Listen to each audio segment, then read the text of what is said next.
Hi, everyone, and thanks again for joining the Profitable Business Mindset Summit, where we are uncovering ways to help boost your confidence, help you design the life you so desire, and step into your destiny.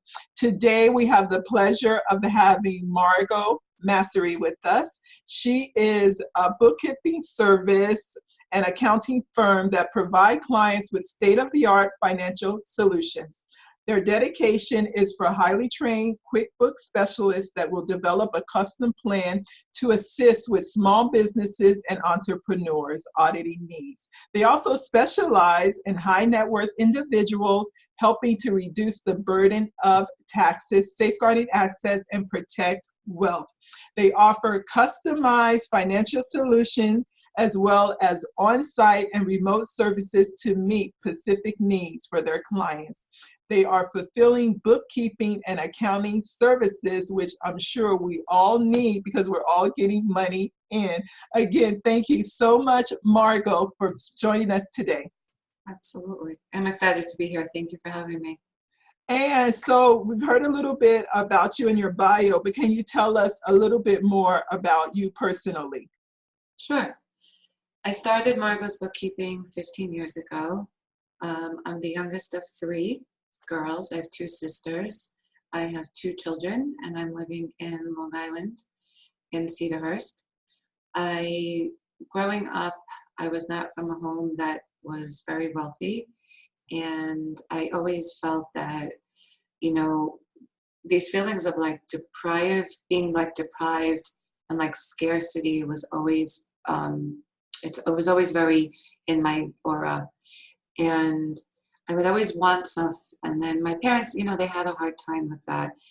And I remember this one specific moment when I wanted something from my dad, and he was really, really trying to give it to me. And he couldn't. And then it was a jacket. It was like this specific jacket that all the girls were wearing, and it had like these like tassels and all these things. And there was this hair piece that matched it. And then I asked him for it, and I can still see on his face how hard it was for him. Right. And from that moment, I said to myself, there has to be more to a dollar than the way we see it. And I wanted to go into that. I always loved numbers. Okay.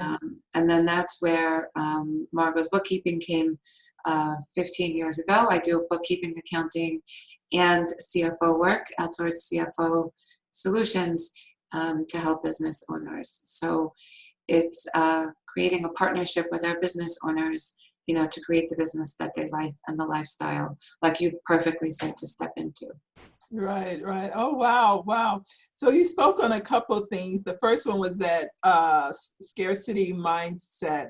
So I believe that too revolves a lot around money, as as we develop and we grow. Like you're saying, sometimes you come from a background, like I did as well, where money was not readily available, so there were things you had to go without. And then I found that as I started growing in my career, and I did start making money where I could afford things, but I was always constantly telling myself, you can't afford it. That's not for you. You're not worthy enough, or whatever the story was that I was telling myself. So can you tell us, like, how did you overcome that step of that mindset? Because especially around money. Yeah. So it took me a while to get through all of that, because people would label me because, let's say like 10 years ago when I was just doing bookkeeping, you're the bookkeeper, you should know, you should know, you should know. So you walk around with this invisible label of you should know, because you studied accounting, you have life experience, you have work experience. And, it would always come to the thing, it would always come down to, should I buy it, should I not? Yeah. Should I live without it? Should I not? Yeah. And so like that story with my dad, ends up, I didn't get the jacket, but I did get the hair piece. It created a lot of possibilities. And for myself, how did I do it? I do a lot of inner work on money and my own beliefs. I do work with a coach, Yeah. and with my coach, we do work on that. Right. Um, and it's a lot of meditation, it's journaling, it's yoga. I mean, those are like my three keys to the morning Okay. to stay balanced and to stay, um, I don't want to call it like hydrated, but like to fill my plant, Mm-hmm. you Mm-hmm. know, because it's aligning with what I feel, Right. which goes into what I do for a living, which is budgeting, accounting, Yeah. finance, you Mm-hmm. know, being able to save for what you want and Mm-hmm. be able to spend on that. So if there's a course that you want, if you want to work with a coach or a support, that you're able to do that. And Right. for a while, I did not think I was worthy enough. You know, I did not think that I was good enough. You know, Right. even like these coaches out there Mm-hmm. that, you know, would work with me, I would be like, oh, they're only going to work with me because because I was willing to pay them. Uh-huh. But one day, um, I saw something in business and it just alarmed me. And I was like, it was really stuffing me. And it would create a lot of chronic pain. And Mm-hmm. it would create a lot of, like, I would spend my time more in fear than happiness and Uh-huh. joy and really Uh-huh. fulfilling what my goal was. Right. And when that day came, I remember I signed up and I did not have the money, but the goal was, the feeling was, is that I believed in my heart that I can do it. Mm-hmm. And Mm-hmm. that's really what moves me forward. Wow. Wow. Beautiful. And I think that's something that has really resonated with the speakers in the audience is how people are able to do a lot of inner work. I think a lot of times people think that it's a lot of outer work that will change things, but it's not. It's the inner work. It's giving yourself that joy and that happiness that only you can give yourself. It's Yeah. the internal versus the external. Yeah. And that was the other thing too, is that, you know, for MBS, I always, um, this is another quick story that, that will, you know, will share a lot. So I had this marketing group at the time, Uh-huh. and this was probably about 4 years ago now, this group that I'm talking about. And I would think that I was paying him, it was a lot of money, but it Mm-hmm. was a lot of money for me, Yeah. you know, Yeah. like me and my little shop, it was a lot of money for me. Uh-huh.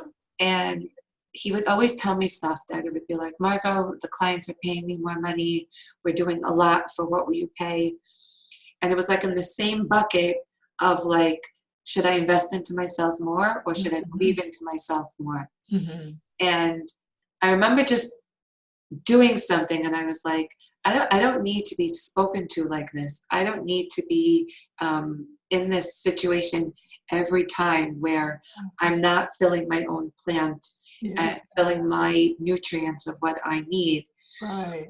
And that's when I started to invest in myself, into the skills, to teach myself. So it's like, I may use tools of automation and things, you know, for my company, Right. but it's a lot of me. It's mostly me behind the scenes. It's my writing. It's my, I mean, I have a writer who makes Mhm. my, uh, I'm going to call it my jargon. It makes it more beautiful Yeah. and out there, Yeah. you know, but you know, when you have that inner voice and Right. you don't listen to it, Right. it's it's um it's disheartening. You Mhm. know, I'm Mhm. just coming off of a time where Mhm. I actually, and I haven't done this in 15 years, I completely shut down. I went to a retreat place, Wow. and this is another thing for people to do. Mhm. I actually spoke about this on my live today, Mhm. how, you know, completely shutting down and really reflecting is a big Right. thing. Right. Reflecting is huge to really see and feel into your body. Mm. Mm. Right. And really, like, I mean, I came back, it was a pretty long retreat. Oh. It was around 12 days because of holiday Wow. season. It was a long time. Um, but I came back. Okay. Yeah. Now. So retreating is another way to really fill your own plant as an entrepreneur, to get through those beliefs, to give you that power, that you need to thrive as an entrepreneur. And this is where the connection of my work helps, is that understanding the person of what their fears are, to be able to work with them in all sorts of ways, which is almost like built-in coaching to the accounting services, to get through the money fears and see why, why that's going on. For me, it was a big money fear because of how I grew up, Right. but I had a ton of love and support, that brought me to today. Like, I'm the youngest of three, and I was the first out of my sisters to open my own business. Oh, great, great, great. Now, speaking of your own business, you said that you've been doing the Margo bookkeeping for 15 years. What were you doing before? And then how did you transition to decide that you were going to be an entrepreneur, or have you always been an entrepreneur? So the 2 years after college, I worked for public accounting firm doing tax. Uh-huh. And I went the traditional accounting route to get your CPA, and I wasn't happy. I just wasn't happy. I was working like a bajillion hours, and there was one day, my daughter, I was with her in like our front playroom at previous home, and she called my help mom. Oh, And it crushed me. And I yes. said to myself, Yes. if I don't like what I do, Mm-hmm. that's going to happen. There's just no way. Uh-huh. And the traditional accounting route is to do tax, is to do audit, and that helps you get your CPA, but that's not what I liked. And that's not what I loved every day. Okay. I like the bookkeeping, I like the accounting, and it wasn't necessary to go through,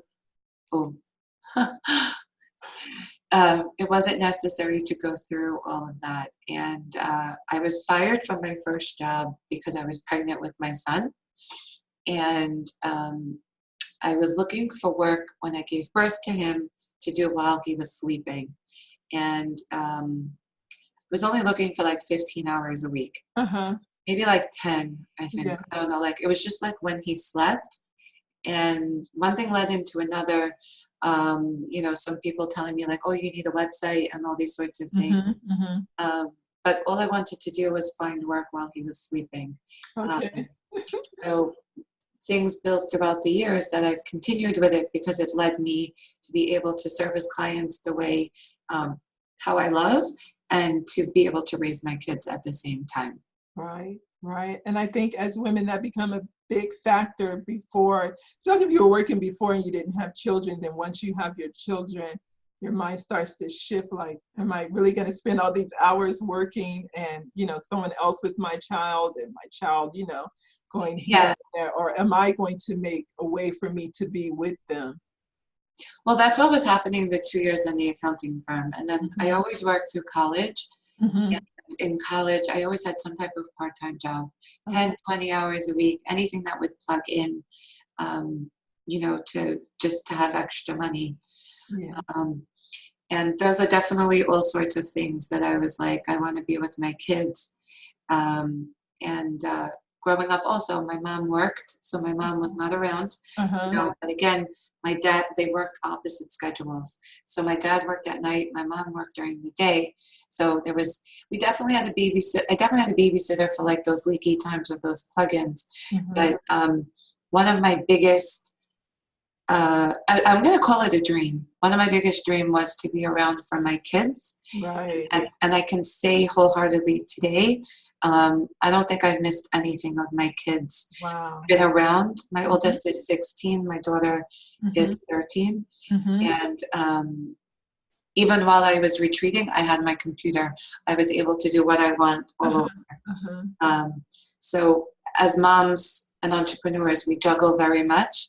Yes. But, if that's something that you want, this is going to sound a little crazy, but you have to love your goals. Like, you have to want to like jump in the bed with them. Like, you have to love them and own them and like scream like as if like you're Rocky, and just be like, that goal is mine, Yes. and a little bit louder, you know, because Rocky is like, "Ugh," you know, Yes. and Yes. you know, that's the biggest thing, is because you're going to get into challenges, you're going to get into issues, and you're going to have people who are going to tell you that you can't do it. And I'll Mm-hmm. tell you, the line of people who told me that I can't do it No. was a lot. It Mm-hmm. was like a brick and like a stone wall. Yes. And it could be a loved one, it could be a partner, it could Mm-hmm. be a Mm-hmm. companion. Mm-hmm. You're going to have all these sorts of challenges, Right. and you have to have your boundaries. Boundaries in place is so key. Right. Right. Um, you know, but getting through the money fears, along with the beliefs, was a big accomplishment. And now Mm-hmm. I share this with my business owners, to help them in that way too. Wow, that is really great. And I like how you said you have to love your goals, because once you do that, when things can, and a lot of the speakers have said that, I mean, like almost across the board, that that's when they made that decision to be in love with their goals, be in love with their vision, then everything else seemed to come and fall in play. Because And if all you think about it, mhm, like where your energy goes, your energy flows. mhm, So it's like mhm, everything that you want, you know, is it has to encompass that. So if you're stuck somewhere, if you have, you know, you can be stuck and things could just not go the way you want, which are two different roads, mhm, you know. And it's important to distinguish that, because if it doesn't work, there's the tweaks. It's like email marketing, you know. It's like your ideal client, you yeah, have to tweak it, and there's no, yeah. you know, there's no it, and it's a constant tweak, it's a Mhm, constant update. mhm, There's no surgical power of an mhm, update that's going to mhm, go boom and mhm, we're all going to be millionaires, mhm. you know. But if you do discover that on this summit, make sure that Let like, us know. Yeah. Right. And I think too, like the way the world is today and the way technology has moved us, that a lot of people believe that it's just that instant, like, I'm just going to download how to be a millionaire and do XYZ, and tomorrow I'm a millionaire. I think that way of hard work and constant repetition have oh been lost somewhere along the way. So now people have like these beliefs that really are not believable, and then they will, you know, believe that their goals are not coming true and things of that nature, but it's because they haven't really put in all the work that is necessary to make it come true. Yeah. yeah, it's showing up, and it's consistency, and it's been showing up every day, no Mhm. matter what. Yeah. You know, it could be a painful call. It could be a client who's going to yell at you and tell you all sorts of negative things, Yeah. that are colorful with words and things, you know, but that's their projection. Hmm. That's a big distinguishment of understanding what's a projection, you know, versus what you need to provide as Yeah. a service provider. Yeah. And especially as a woman. Hmm. And I am going to share this in a larger way, as Hmm. I actually, in this retreat, I started to write my book, Oh, uh, wow. which is a big thing, you know, because when you're in that space Hmm. where you're really like in line with yourself, Hmm. those goals that seem impossible, like, Mm. oh, she's doing it. Like, you would Mm. go on Facebook and be like, Mm. oh, well, you know, she's a Mm. national best-selling author and Yes. all these things, Yes. like, but that can be you. It's Hmm. how you know, batch your time and how you take care of things to get there. Right, right. I like how you said that. And congratulations on starting to write the book, and we'll be looking forward to it. And so then, like you're saying, the retreat helped you, but then also, how did your mind help you to go into that space where, you know, you had limited beliefs and to overcome them? So the limiting beliefs over time, you know, it's something, it's a constant involvement. Right. But the moment when I started the book, Mm-hmm. um, it's actually an interesting moment. It's a little exciting, actually. It's quite exciting. So I was actually in California, Mm-hmm. um, right before the retreat. So I consider the whole thing a retreat, because I extended it. I went to go work with my coach, and I stayed at an Airbnb. And this time, for the same money, I was like, I just had this idea. I was like, I want a pool. Mm-hmm. And I was like, I want a pool. like, and I was like, how am I going to do this, on the same budget? Mhm. I ended up, I just stayed a little bit further than I used to. And I ended up, I got the pool. And it was fabulous. I worked with him all day Friday. And then Friday night and all day Saturday until I went home, I sat at the pool. Mhm. And just listening, just resting, Mhm. really resting, and Mhm. being at the pool with nature, and just being not in my mind and my heart. It was almost like a download that came to me of a bunch of different things, and it all came together. So at that point, I wasn't resting anymore. I grabbed my laptop. And I was like, Wow, I good. got my first 5 pages done. Wow, cool, But cool. a belief happened on there too. I'm like, Mhm. I don't know if people are going to buy this. I don't know if Right, other people are going to right. listen to this and Mhm. think that my life experiences, Uh-huh. but it speaks to women for everything that we're talking about. Yeah. And, I was like, I'm going to go with it and see how it is. Wow. That's the thing. It's jumping into bed and like it's just getting hot and sexy with it, because Well, yeah, yeah.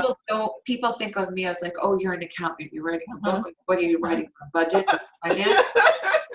Right, Like, right, right. Mhm. like assets, I don't even know what that is. Is it an S? Is it two? But Right. there's a lot more behind it, and that's why people have all these messy things about money. Mhm, mhm. And then they can't Wow. scale their business. It's all this underlying Yes, factors, like you said before, yes. that really go into the building of breaking those beliefs. Yeah. Wow. Wow. Congratulations again. And with that said, what do you believe is the best career decision you've made thus far? Investing in myself. Mm. Wow. Investing in myself side by side. Mhm, I mhm, There was like a specialty that I wanted to learn more tech, mhm, mhm, um, for a certain following that I have, mhm, real estate mhm. developers, but it also works with entrepreneurs as well. Right. So the combination of that type of training and the training with my coach Mhm. has really changed my life personally as a person. Wow. Um, I also feel that I service my clients better, that Mhm, I'm giving them like more value, mhm, um, mhm, so that they can accomplish the same things. mhm. Wow. Excellent answer. I hope the audience can really hear what you were saying and, the passion behind it, how once you are valued, you value yourself and you love yourself, then you're able to give that out to people and you give it freely and willingly. That's That's the only way that I know how to work, and I'll tell you, the voices were Mhm. petrified even.